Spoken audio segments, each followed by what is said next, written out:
ओम नमः शिवाय। जय श्री हरि, जय श्री कृष्णा। कैसे हैं आप सभी श्रोताओं? आपको आज पोष अमावस्या की हार्दिक शुभकामनाएं। आज पोष मास की अमावस्या तिथि है। आज आप सुनिए पोष अमावस्या की कथा। एक साहूकार के 7 बेटे 7 बहुएं और एक बेटी थी। साहूकार के घर एक ब्राह्मण भिक्षा मांगने आता था। ब्राह्मण को साहूकार की बहू भिक्षा देती थी और वह ले लेता था, लेकिन जब बेटी भिक्षा देती थी तब वह भिक्षा नहीं लेता था और कहता था कि बेटी तुम सुहागन हो तो, पर तुम्हारे भाग्य में दुख लिखा है। यह बात सुनकर बेटी को चिंता होने लगी। उसका शरीर कमजोर होने लगा।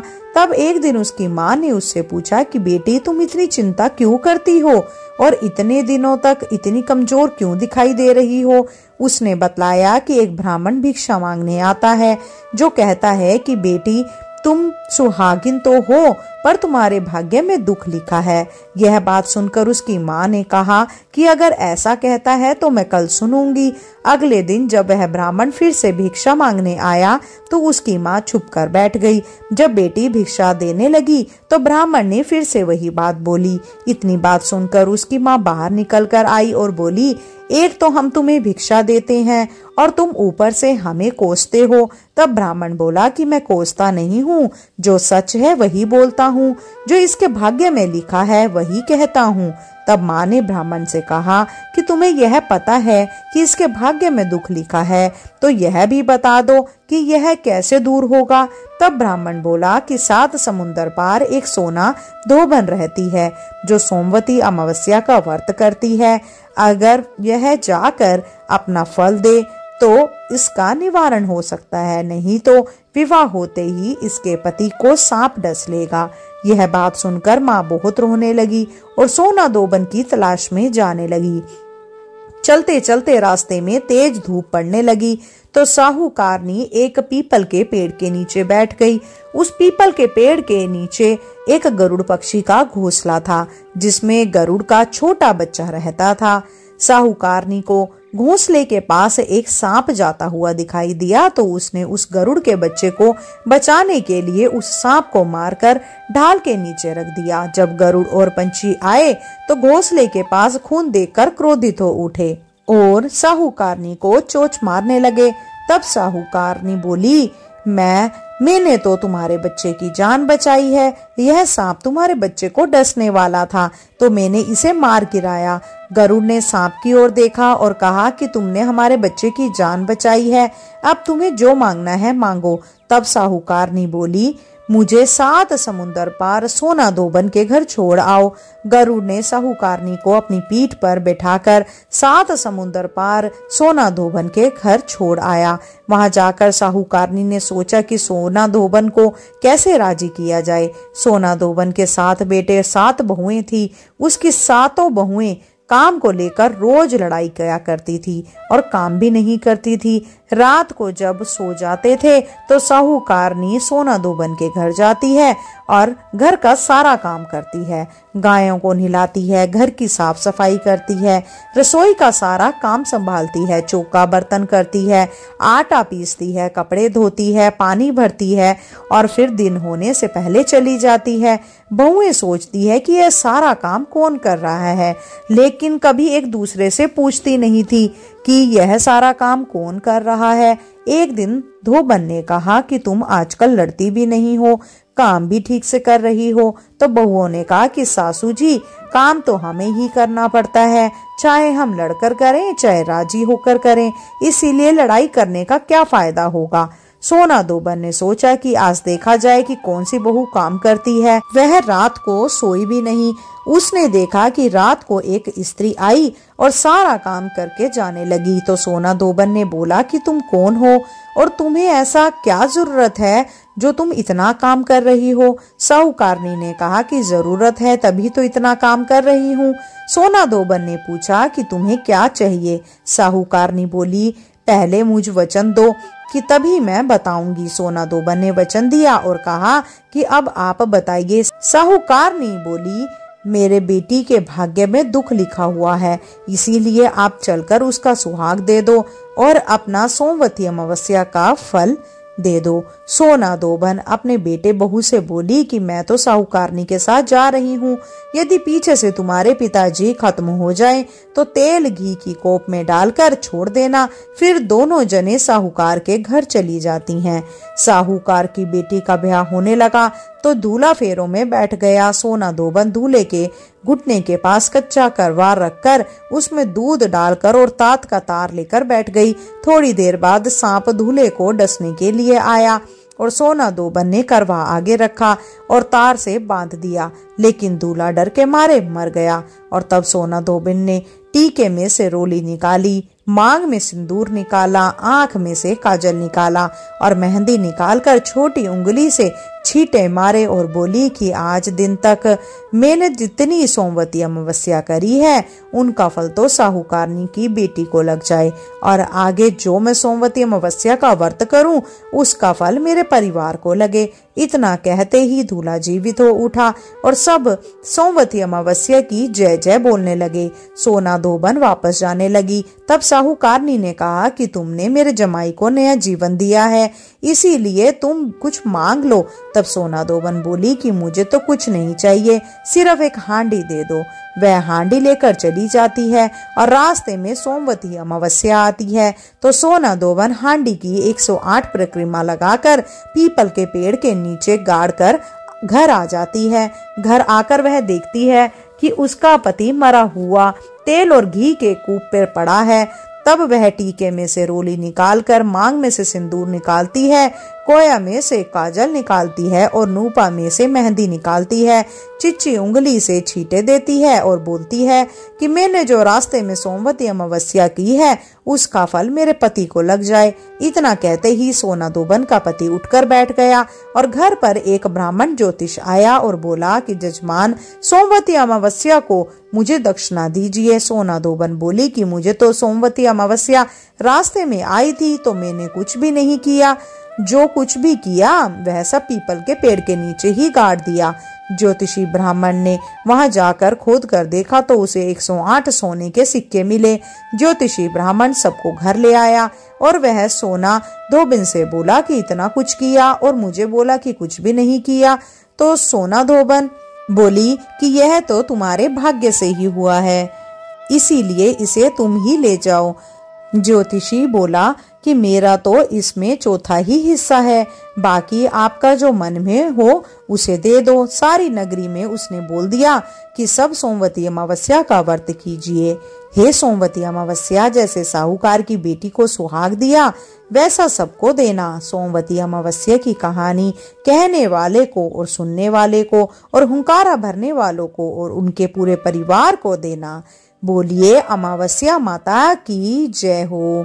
श्रोताओं, अब आप सुनिए अमावस्या और पूर्णिमा की यह कहानी। किसी राज्य में एक राजा और रानी रहा करते थे। उनकी एक बेटी का नाम अमावस्या और दूसरी बेटी का नाम पूर्णिमा था। पूर्णिमा बहुत ही धार्मिक प्रवृत्ति की थी। वह हमेशा पूजा और पाठ किया करती थी और गाय की सेवा किया करती थी और सारा काम करती थी, और अमावस्या की पूजा पाठ में कोई रुचि नहीं थी। वह कभी भी पूजा पाठ नहीं करती थी और ना ही कोई काम किया करती थी। लेकिन दोनों बहनें एक दूसरे को बहुत प्यार करती थी। लेकिन राजा और रानी का व्यवहार पूर्णिमा के प्रति अच्छा नहीं था। वह अमावस्या को चाहते थे और अपने दोनों पुत्रों को प्यार करते थे और उन दोनों का ही ख्याल रखते थे। धीरे धीरे समय बीतता है और राजा और रानी के बच्चे बड़े हो जाते हैं। राजा अपने बेटों का विवाह करा देते हैं और राजा की दोनों बेटियां भी बड़ी हो जाती हैं। फिर सब राजा से कहते हैं कि अब इनका विवाह भी कर दीजिए। राजा कहते हैं हाँ, विवाह तो करना ही है। तब रानी राजा से कहती है कि पूर्णिमा का किसी बड़े घर में विवाह मत करना, क्योंकि इसे तो काम करना पसंद है, गाय की सेवा करना पसंद है, भजन और कीर्तन और कथा कहानियां सुनना पसंद है, पूजा पाठ करना पसंद है। अगर यह बड़े घराने में गई तो यूं सब नहीं कर पाएगी, इसीलिए इसकी शादी किसी गरीब के घर में ही कर दीजिए। राजा ने कहा ठीक है, और राजा पूर्णिमा के लिए रिश्ता तलाशने लगे। अंत में राजा ने एक गरीब के घर में पूर्णिमा का विवाह तय कर दिया। तब रानी ने कहा महाराज, अमावस्या भी तो विवाह के योग है, इसके लिए भी आप वर देखिए और दोनों बहनों का विवाह साथ साथ कर दीजिए। राजा ने उसी गांव के राजा के बेटे के साथ अमावस्या का विवाह तय कर दिया। राजा ने रानी को बताया तो वह बहुत खुश हुई और मन में यह सोचने लगी कि अब देखते हैं पूर्णिमा गरीब के घर कैसे रहती है, बहुत पूजा पाठ करती है, देखते हैं इसके भगवान इसकी क्या मदद करते हैं। फिर समय आने पर राजा ने अपनी दोनों बेटियों का विवाह कर दिया। अमावस्या को बहुत सारा धन और दौलत दी, लेकिन पूर्णिमा को कुछ भी नहीं दिया। पूर्णिमा के भाई और भाभी उससे बहुत प्यार करते थे, क्योंकि वह अपनी भाभियों का काम में हाथ बटाती थी, लेकिन अमावस्या उन पर अपना रोब जमाती थी। फिर अमावस्या और पूर्णिमा दोनों अपने अपने ससुराल चली गई। एक बार की बात है, अमावस्या ने अपने घर पर शिव चर्चा रखी और उसने सबको बुलाया, लेकिन अपनी बहन पूर्णिमा को नहीं बुलाया। तब पूर्णिमा अपने दरवाजे पर बैठी थी तो गांव की औरतें कहने लगी, तुम्हारी बहन के घर शिव चर्चा है, तुम नहीं जाओगी? तब पूर्णिमा ने कहा कि नहीं, मैं नहीं जा रही, क्योंकि मेरी बहन ने मुझे नहीं बुलाया, तो मैं कैसे जा सकती हूँ। तब गांव की औरतों ने कहा कि नहीं बुलाया तो क्या हुआ, पूजा पाठ का काम है, तुम चलो हमारे साथ। गांव की औरतों की बात मानकर पूर्णिमा शिव चर्चा में चली गई। जब अमावस्या ने पूर्णिमा को आते हुए देखा तो वह क्रोध से गुस्से में लाल हो गई और बोली कि मैंने तुम्हें जब नहीं बुलाया तो तुम मेरे घर क्यों चली आई हो? अब आ ही गई हो तो चुपचाप एक जगह पर बैठे रहना, इधर उधर मत घूमना। उससे पूर्णिमा की गरीबी का बहुत मजाक उड़ाया। पूर्णिमा की आंखों में आंसू बहने लगे। वह भगवान शिव से प्रार्थना करने लगी, हे भगवान, मुझ पर आप कब कृपा करेंगे? आखिर मेरा कसूर ही क्या है? क्या पूजा पाठ करना, गाय की सेवा करना, काम करना ये गलत है? भगवान मुझ पर रहम कीजिए। इस तरह वह भगवान से विनती करती रही। शिव चर्चा पूरी हो गई और अमावस्या ने सबको प्रसाद लिया और पूर्णिमा को प्रसाद नहीं दिया, तो वहां से बिना प्रसाद के ही वह वापस आ गई और रास्ते में सोचती रही कि घर पर बच्चे प्रसाद मांगेंगे तो मैं उन्हें क्या दूंगी।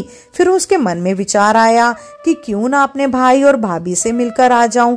फिर वे अपने पति और बच्चों को बताकर अपने मायके में जाने के लिए निकल गई। चलते चलते उसे एक तुलसी का पेड़ मिला।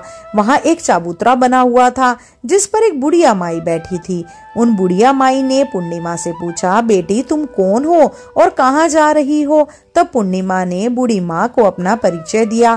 फिर बूढ़ी माँ ने कहा, बेटी देखो, मेरा तुलसी का पौधा सूखा जा रहा है, इसमें थोड़ा सा जल डाल दो और चबूतरे की भी धुलाई कर दो, थोड़ी ठंडक मिल जाएगी। ऐसा कहने पर पूर्णिमा ने चबूतरे को धोया और तुलसी जी की पूजा करके उसमें जल डाला। बूढ़ी माँ को भी स्नान कराया, उनके चरण दबाए। फिर पूर्णिमा ने कहा, माँ जी और कोई भी काम है क्या? तो बुढ़िया माई ने कहा, नहीं बेटी, और उसे खूब आशीर्वाद दिया और कहा, जाओ तुम अपने मायके, लेकिन लौटते समय मुझसे मिलकर जाना। तो उसने कहा, ठीक है माँ जी, और वह आगे बढ़ गई। चलते चलते रास्ते में उसे एक शिव मंदिर मिला। वहां भी एक चबूतरा था, उस पर एक बूढ़े बाबा बैठे थे। वो कोई और नहीं, स्वयं भगवान शिव थे, लेकिन पूर्णिमा ने उन्हें पहचाना नहीं। बूढ़े बाबा ने कहा कि तुम कौन हो बेटी? तब पूर्णिमा बोली, क्या बात है बाबा? तब उन बाबा ने कहा, बेटी क्या तुम इस मंदिर की साफ सफाई कर दोगी? बहुत गंदा हो गया है और चबूतरा भी धोना है, और मेरे नहाने के लिए 2 बाल्टी पानी भी भर देना, तो जो तुम्हारा बहुत एहसान होगा। पूर्णिमा ने खुशी खुशी सब काम कर दिया और भगवान शिव की पूजा भी की। थोड़ा और आगे चली तो उसे काली माँ का मंदिर मिला। काली माँ भी एक बुढ़िया के रूप में वहां बैठी थी और पूर्णिमा से कहा, बेटी तुम कौन हो? तुम पूर्णिमा ने अपना नाम बताया और कहा, क्या बात है माँ जी? तब बूढ़ी माँ ने कहा, बेटी यहाँ सब लोग पूजा पाठ करके चले जाते हैं, कोई मंदिर की साफ सफाई नहीं करता। देखो मंदिर कितना गंदा हो गया है, जरा इसकी साफ सफाई कर दो। तो पूर्णिमा ने मंदिर की साफ सफाई की, माँ का श्रृंगार किया, पूजा की। उसके बाद बूढ़ी माँ को स्नान कराया और हाथ पैर दबाए। फिर वह आगे बढ़ी तो उसे एक नदी मिली। वहां भी एक बुढ़िया माई बैठी थी। वो कोई और नहीं गंगा मैया थी। उन्होंने कहा, बेटी कौन हो तुम? तब पूर्णिमा ने उन्हें अपना नाम बताया और बूढ़ी माँ ने कहा, बेटी यहाँ सब स्नान तो करते हैं लेकिन कोई साफ सफाई नहीं करता, तुम यहाँ की साफ सफाई कर दो। उसने वहां भी साफ सफाई कर दी। फिर वह बूढ़ी माई भी उसे आशीर्वाद देती है। इसके बाद पूर्णिमा नाव में बैठकर नदी के उस पार जाती है। नाव में फूल बिछे होते हैं और वह फूल की नाव में बैठकर अपनी मायके पहुंच जाती है। भाई और भाभी को देखकर वह बहुत खुश होती है और उसकी खूब खातिरदारी होती है। फिर सब खूब बातें करते हैं। सुबह होने पर जब ननंद जाने को तैयार होती है तो भाभी उसे एक लाल साड़ी देती है और कहती है कि ननंद जी इस साड़ी को पहन लो और हाँ जल्दी जल्दी आया करो, बहुत दिनों के बाद आती हो। तब ननंद ने कहा, ठीक है भाभी, अब आप मुझे बुलाओगी तो मैं आ जाऊंगी। फिर पूर्णिमा ने लाल साड़ी पहन ली और 16 श्रृंगार कर लिया। भाभियों ने थैला भरकर उसे सामान और धन गहने दिए। फिर वह घर से निकल जाती है। चलते चलते रास्ते में वही नदी मिलती है और नाव भी। नाव में बैठकर वह उस पार पहुंची तो वही बुढ़िया माँ मिली और कोई नहीं गंगा मैया थी। उन्होंने कहा कि आ गई बेटी आपने मायके से? तब पूर्णिमा ने कहा, हाँ जी माँ मैं आ गई। बुढ़िया माँ ने उसको एक थैला दिया और कहा, इसे ले जाओ, मैं कहाँ रखूंगी, यह बहुत भारी है और इसे रास्ते में खोलना मत, घर जाकर ही इसे खोलना। तब पूर्णिमा ने कहा, ठीक है माँ जी। वह वहां से जल्दी ही आगे चली तो काली माँ का मंदिर मिला। फिर वही बुढ़िया माँ बैठी मिली।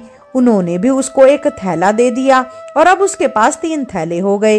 फिर कुछ और आगे बढ़ी तो उसे फिर वही मंदिर मिला। वहां भगवान बूढ़े बाबा के रूप में बैठे थे। उन्होंने भी उसे एक थैला दिया। वो लेकर पूर्णिमा आगे बढ़ी तो तुलसी माँ मिली। उन्होंने भी उसको एक थैला दे दिया।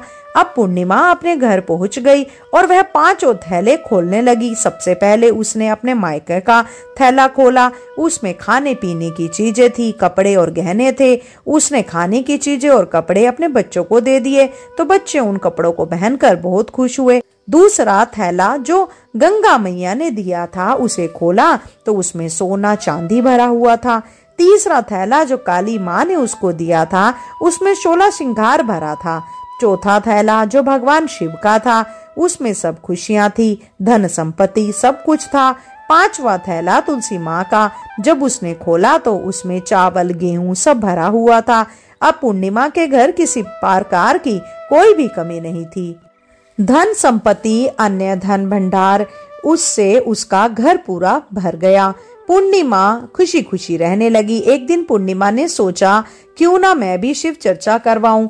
फिर पूर्णिमा ने शिव चर्चा रखी तो उसने सबको बुलाया। वह अपनी बहन के घर भी बुलवा देने के लिए गई। जब अमावस्या अपनी बहन के घर चर्चा में आई तो वह धन और दौलत देकर आश्चर्यचकित में रह गई। फिर अमावस्या ने पूछा कि तुम्हारा घर में इतनी धन दौलत कैसे हो गया? तब पूर्णिमा ने कहा, देखो बहन, तुमने चर्चा रखी है और मुझे नहीं बुलाया, फिर भी मैं बिना बुलाए तुम्हारे घर गई और तुमने मुझे प्रसाद भी नहीं दिया। फिर तुम्हारे घर से आने के बाद मैं मायके चली गई। फिर यह सब बात उसने अमावस्या को बता दी। अमावस्या ने कहा कि मैं भी जाऊंगी मायके, तुम भी मुझे डांटो और मुझे प्रसाद मत दो। लेकिन पूर्णिमा ने कहा कि भगवान का प्रसाद है, यह तो मैं सबको दूंगी। लेकिन अमावस्या ने प्रसाद नहीं लिया और अपने घर जाकर बच्चों से कहकर अपने मायके के लिए चल दी। चलते चलते उसे तुलसी माँ मिली। उन्होंने कहा कि बेटी यह चबूतरा धो दो, तुलसी में पानी डाल दो। तो अमावस्या कहती है, बुढ़िया मैंने इतनी महंगी साड़ी पहन रखी है, यह गंदी हो जाएगी, मैं कुछ नहीं करूंगी। आगे चलकर उसे भगवान शिव जी मिले तो उसने भी उनसे ऐसा ही कह दिया। उसके आगे उन्हें काली माँ मिली तो उसने वही कहा। फिर गंगा मैया मिली, उनसे भी अमावस्या ने यही कहा। फिर नाव में बैठी तो नाव में उसे कांटे मिले जो उसके पैर में चुभ गए। फिर वह अपनी मायके पहुंच गई। तब उनकी भाभियों ने उसे देखा और कहा कि यह कहां से आ गई? अरे पूर्णिमा के पास तो कुछ भी नहीं था, इसीलिए उसे सब कुछ दिया, लेकिन यह यहाँ क्यों आई है? कोई बात नहीं, अब आ ही गई है तो बैठो, यह तो कुछ काम करवाएगी नहीं। बेचारी पूर्णिमा तो सारा काम करवाती है। अमावस्या खाना खाकर सो गई। सुबह हुई तो अमावस्या ने कहा, भाभी हम जा रहे हैं। तो भाभी ने कहा, ठीक है, तब अमावस्या ने कहा, भाभी पूर्णिमा को तो आपने थैला दिया, मुझे कुछ नहीं दिया। तो भाभी ने कहा कि जाओ, तुम्हारे घर थैला पहुंच जाएगा। फिर अमावस्या चली तो गंगा मैया मिली। गंगा मैया ने कहा कि आ गई बेटी। तो उसने कहा, आपने पूर्णिमा को थैला दिया, मुझे कुछ नहीं दिया। तो गंगा मैया ने कहा कि ठीक है, जाओ बेटी, हम घर भिजवा देंगे। ऐसी ही काली माँ ने और भगवान शिव और तुलसी माता ने भी कह दिया। जब वह घर पहुंची तो उसके आंगन में 5 थैले रखे थे। तब अमावस्या उन 5 थैलों को खोलती है तो किसी में मिट्टी, किसी में पत्थर, किसी में सांप और बिच्छू थे। उसने अपना माथा पीट लिया और कहा, हे भगवान, हमें मायके में भी कुछ नहीं मिला और इधर भी कुछ नहीं मिला। फिर अमावस्या दौड़कर पूर्णिमा के पास जाती है और कहती है कि तुझे इतना सब कुछ मिला और मुझे कुछ भी नहीं मिला। तब पूर्णिमा ने कहा कि मैं मायके जाती हूँ तो भाभीयों के साथ काम करवाती हूँ और तुमने तो भाभी की कभी मदद ही नहीं की, तो भाभी तुमको क्या देती? गंगा माँ को तुमने ठुकरा दिया, शिव जी और काली माँ और माता तुलसी को सबने तुम्हें ठुकरा दिया, इसीलिए भगवान ने तुम्हें कुछ भी नहीं दिया।